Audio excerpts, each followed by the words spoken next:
केरल के पक्कम के पास जंगली हाथी के हमले में एक व्यक्ति की मौत को लेकर सभी विपक्षी दलों ने राज्य सरकार के खिलाफ प्रदर्शन किया। दरअसल केरल में लगातार ह्यूमन एनिमल कॉन्फ्लिक्ट बढ़ रहे हैं। इससे पहले भी कई बार इंसानों और जानवरों के बीच संघर्ष देखने को मिले थे। ऐसे में केरल के लोग और यहाँ तक कि वहाँ की सरकार भी चाहती है कि केंद्र सरकार वाइल्ड लाइफ प्रोटेक्शन एक्ट 1972 को अमेंड करे। इसके लिए केरला असेंबली ने बुधवार 14 फरवरी को यूनानिमसली एक रेजोल्यूशन पास कर केंद्र सरकार से स्टेट में बढ़ते ह्यूमन एनिमल कॉन्फ्लिक्ट को एड्रेस करने के लिए वाइल्ड लाइफ प्रोटेक्शन एक्ट 1972 के कुछ सेक्शंस में अमेंडमेंट करने की रिक्वेस्ट भी की है। साल 2022-23 के सरकारी आंकड़ों में 8,000 से ज्यादा जंगली जानवरों के हमले रिकॉर्ड किए गए, जिनमें से करीब 4,000 से ज्यादा हमले जंगली हाथियों ने, 1524 जंगली सुअरों ने, 193 बाघों ने और कई अन्य जानवरों ने हमले किए थे। इन अटैक्स में उस साल के दौरान 98 लोगों की मौत भी हुई थी। इसके अलावा डेटा के अनुसार साल 2017 से 2023 के बीच जंगली जानवरों के हमलों से फसलों में होने वाले नुकसान की कुल 20,957 घटनाएं रिकॉर्ड की गई थी।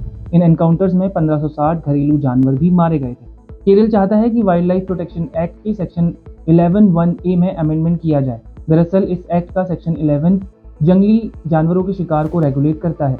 सेक्शन 11(1)(a) के अनुसार किसी राज्य का चीफ वाइल्ड लाइफ वार्डन अगर मानता है कि कोई जानवर इंसानों के लिए खतरनाक हो गया है या फिर विकलांग हो गया है या उसे किसी जानलेवा बीमारी ने जकड़ लिया है, तो वो उस जानवर को मारने का आदेश दे सकता है।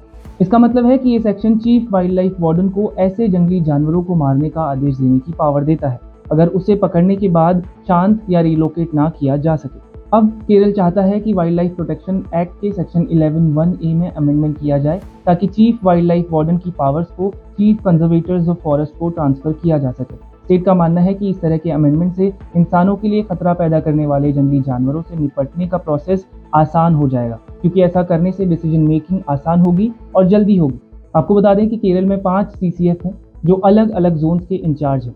इसके अलावा केरल की एक और डिमांड है कि केंद्र सरकार वाइल्ड लाइफ प्रोटेक्शन एक्ट के सेक्शन 62 के अकॉर्डिंग जंगली सुअर को एक हिंसक जानवर घोषित करे।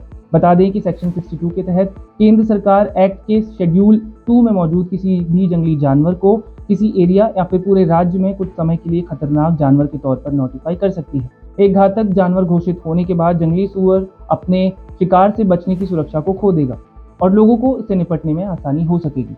अब ये सिर्फ केरला की बात नहीं है, दुनिया भर में ऐसे इंसिडेंट्स आए दिन देखने को मिलते हैं। जैसे जैसे इंसानों की आबादी बढ़ती है, वैसे वैसे एग्रीकल्चरल लैंड और बाकी नेचुरल रिसोर्सेज की मांग भी बढ़ती है। इससे जंगल और जंगली जानवरों के घरों का डिग्रेडेशन होता है और इस तरह की परेशानी आम हो जाती है।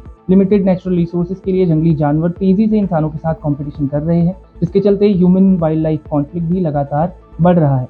आपका क्या कहना है इस पूरे मुद्दे पर, हमें कमेंट करके जरूर बताएं। बहरहाल इस वीडियो में बस इतना ही। देश और दुनिया की तमाम खबरों के लिए बने रहें क्लिक इंडिया के साथ। धन्यवाद।